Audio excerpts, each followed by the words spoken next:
Considerando a sua afirmação, nada se pode falar, nada se pode dizer sem conhecer a história da pessoa, pedimos que nos conte um pouco da sua. Quem foi o menino Gilberto? Quem foi o adolescente Gilberto?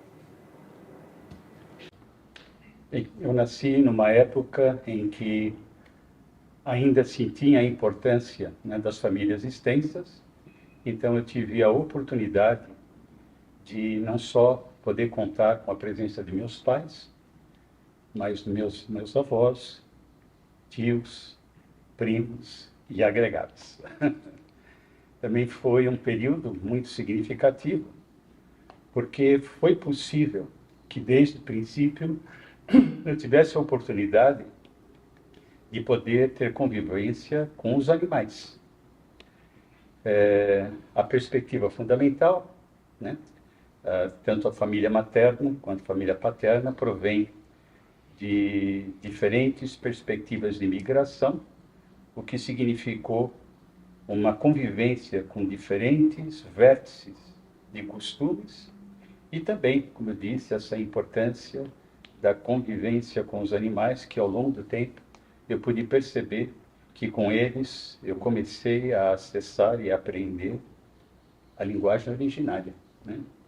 A linguagem originária que está presente na vida e que subjaz as diferentes línguas, as diferentes culturas. E esses aspectos, então, para mim foram fundamentais, né? Porque, de alguma maneira, fundaram o meu modo de ser. Tive a oportunidade também de ter a grande influência de meu pai, que tinha um grande interesse na literatura e que me ofertou muito precocemente a sua biblioteca. E entre os seus livros, o mais significativo foi aquele que ele me deu quando eu aprendi a ler, que foi As Mil e Uma Noites em 4 volumes. As Mil e Uma Noites foi um momento fundamental também na minha história, porque através das Mil e Uma Noites, através das histórias, se manifestou, se sedimentou o meu interesse pelas histórias e por aquilo que havia, né, ao longo do tempo. Claro, fui podendo perceber que subjacente às diferentes histórias, não só das Mil e Uma Noites, mas das diferentes culturas, há as grandes questões humanas que são tratadas e, pouco a pouco, então, à medida que o meu percurso foi se dando, me interessei, né, cada vez mais para a cultura e a condição humana, o que me trouxe, então, ao estudo da psicologia.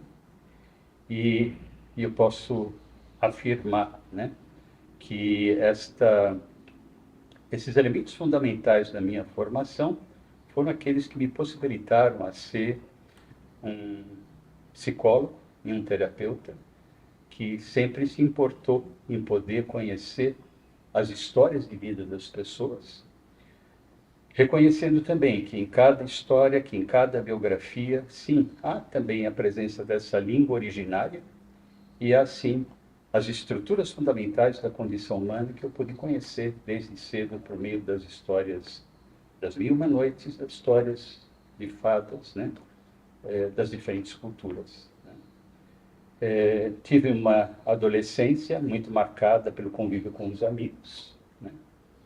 Em que nossa experiência era de convívio muito próximo, um grupo que convivia, passeava, viajava juntos, né? O que também foi um momento bastante significativo para sedimentar essa possibilidade de uma experiência de vida cada vez mais comunitária.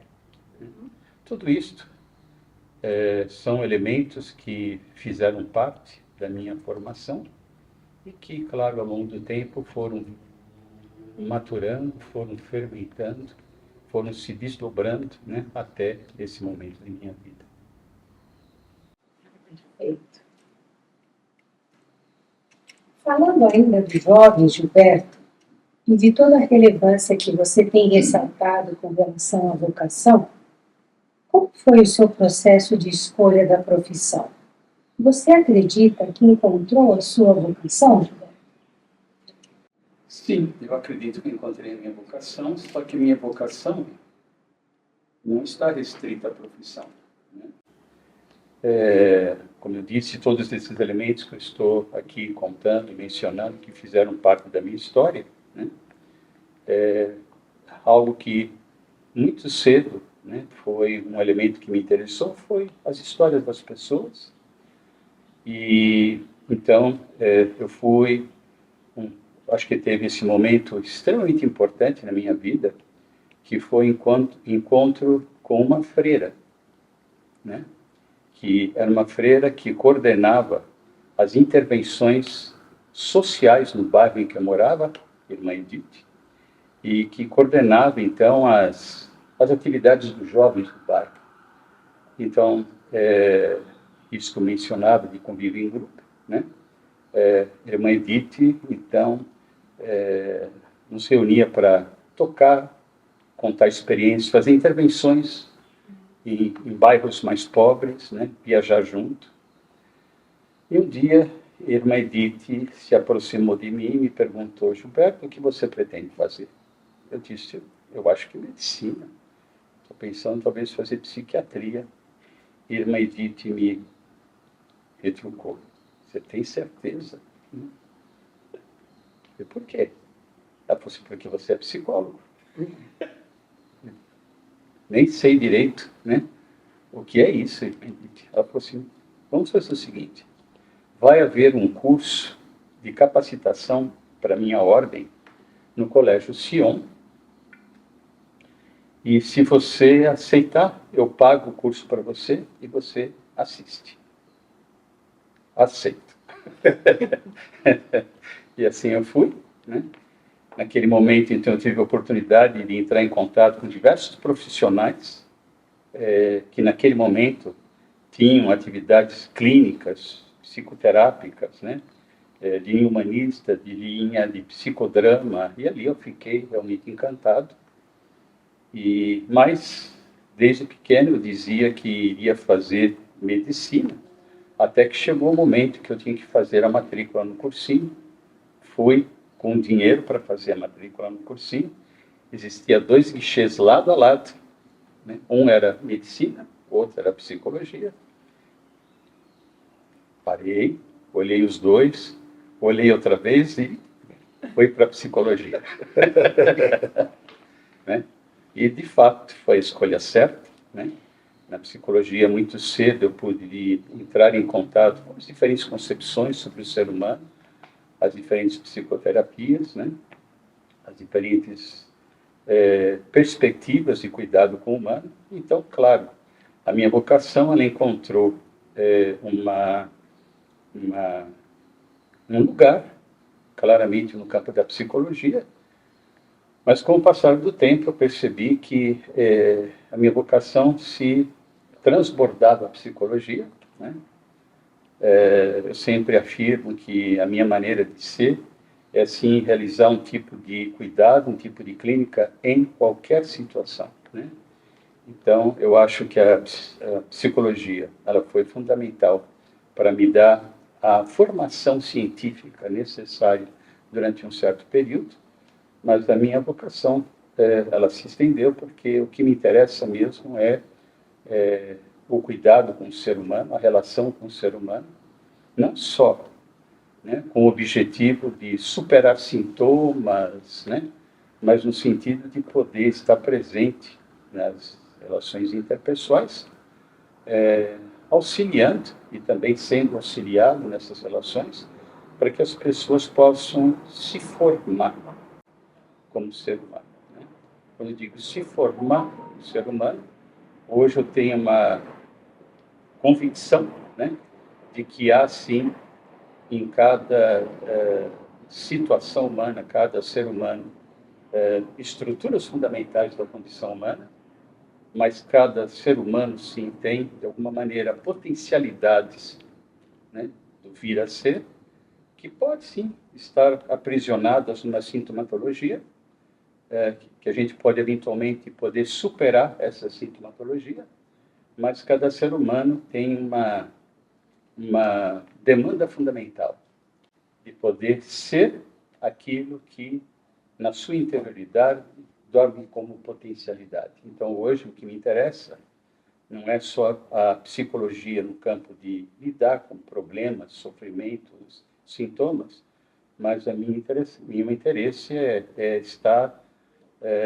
interagindo em diferentes possibilidades, auxiliando as pessoas a poderem alcançar aquilo que elas podem vir a ser e que está como demanda fundamental na interioridade de cada pessoa. Então, certamente, eu sinto que esse foi o meu caminho, esse caminho eu sinto que vem sendo possível realizar, o que me dá, né, certa tranquilidade e serenidade, né, por ter tido essa possibilidade. E o meu anseio, né, e a minha intervenção é auxiliar, na medida dos possíveis, que as pessoas também possam encontrar as suas vocações originárias, que para mim sempre está para além da questão profissional, mas sim naquilo que é o seu chamado à existência, a sua participação na comunidade humana, como diz lá, né, nos livros sacros, né, e em cada ser humano dorme toda a humanidade. Bom, Gilberto, nós nos conhecemos há muito tempo, desde 1981. Apesar da minha formação ser na área de ciências exatas, que é diferente em relação aos nossos colegas aqui entrevistadores, mas eu acompanhei sua trajetória desde aquele momento, né, e seu pensamento, por ter participado de inúmeras palestras, conferências e discussões. E o que eu observei nesse período é que você trafegou com profundidade por diversas áreas das ciências humanas, né, diferentes áreas, criando um amálgama próprio de conhecimento, né? Eu acho que as respostas que você deu até agora, elas dão claramente a entender isso, né, esse seu amálgama. Então, eu queria que você contasse um pouco em que momento e de que forma você descobriu que tinha essa habilidade na sua vida. Você já abordou isso um pouco na sua resposta, né? E como que você percebeu que você tinha esse gostar de resolver e moldar a matéria-prima homem, né? E quando você intuiu que é necessário proceder a essa transformação de maneira harmônica, coerente e ritmada com a natureza de cada um, cada pessoa, cada ser. E se você se considera um artesão do psiquismo, da alma e do espírito do ser humano. Bom, eu não acho que há um momento específico, né, em que essa situação eu poderia idealizar essa perspectiva, né?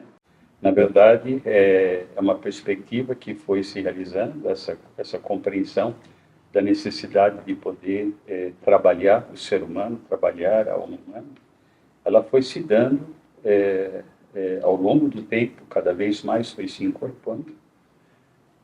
Mas é por isso que eu, quando respondi as primeiras perguntas, eu procurei chamar a atenção que um dos elementos importantes na minha vida foi a multiplicidade de vértices, né? Pelas diferentes tradições que eu tive, por meio dos meus avós, que vinham de países diferentes, né? A multiplicidade de vértices, né? Eu me recordo, né, uma experiência que para mim foi muito marcante, que isso foi a primeira vez que eu tive a oportunidade de estar nos Estados Unidos, estava em uma comunidade, e um dia nós estávamos todos sentados no jardim e tinha jovens de todas as partes, né? Tinha jovens da Suíça, da França, dos Estados Unidos, Canadá, eu do Brasil, todas as partes. E nós estávamos conversando, né, sobre tudo, sobre a vida que fazia, né? E de repente, no meio das nossas conversas ali, eu falei, meu Deus, né? somos cada um de uma parte, mas a gente se entende tão bem, né? Tão bem. Quer dizer, há esse núcleo fundamental, né, que está para além das culturas, né? Isso me encantou, né? Que foi um momento que eu fiquei bastante tocado pela experiência, né? Por essa consciência de que, independente das diferenças, independente das tradições, independente das culturas, né? Havia esse núcleo fundamental, né? Que são as experiências originárias do ser humano, e que a gente se encontrava numa experiência de amizade, né? Isso foi muito importante, né? Isso reuniu parte da minha história, né? Porque, apesar da multiplicidade de vértices, há este núcleo fundamental. Isso também se manifestou no meu percurso, por aquilo que você fala, né? Porque, sim, eu fui estudar psicologia, mas num determinado momento eu fui me dando conta que a complexidade do ser humano, né, é de tal ordem que só a psicologia, né, não me ofertava, né, os instrumentos, a linguagem necessária para me debruçar sobre os problemas humanos, né? E aí eu fui para diferentes autores, né, em outras áreas, né, das ciências humanas, da literatura, da filosofia, da sociologia, mas, embora eu fui visitando esses diferentes autores que tiveram grande importância no meu percurso e na minha maneira de pensar, algo que eu também fui me dando conta, que era para mim um ponto fundamental, tanto nas teorias psicológicas, quanto, né, nas diferentes concepções das diferentes áreas das ciências humanas, né, eu fui me dando conta que, mais do que me interessar sobre a teoria desses autores, me interessava, sim, com a experiência que eles queriam transmitir através da sua teoria. Eu compreendia a teoria não só como uma rede conceitual, mas eu compreendia a teoria como linguagem por meio do qual essas pessoas contavam o que se revelou para elas. E por isso que, para mim, tanto na clínica, né, quanto nas leituras que eu fui fazendo, me interessa, sim, aquilo que os autores, aquilo que esta pessoa que vem buscar ajuda, o que ela traz de experiência fundamental da condição humana. Então, me interessa a consciência humana, né? De que maneira o ser humano é atravessado pelos fenômenos socioculturais, pelos fenômenos, questões biográficas, né? Mas de que maneira este autor, esta pessoa, revela fundamentos necessários de compreender da condição humana, né? Então, eu fui me dando conta mais e mais a respeito disso, né? E percebi que o meu lugar era esse lugar de cuidado, né? No sentido muito amplo, não só como psicólogo, muito cedo, né? Isso foi muito cedo, como eu disse, já com os animais, né? Na relação com os animais, a relação, sim, com os meus familiares. Muito cedo eu fui sempre um cuidador, né? Mesmo quando era garoto, né, na escola, eu era assim aquele que era buscado para que contasse coisas, confidências, situações. Eu fui me dando conta disso, né, como uma questão fundamental, né. Então isso foi se aglutinando, mas sempre nessa perspectiva que eu estou mencionando, né, de compreender que há algo de fundamental, algo de verdade que se manifesta nas singularidades, que se manifesta nas diferentes áreas do conhecimento, e que para mim é o núcleo originário da condição humana, que eu costumo chamar de dimensões ontológicas.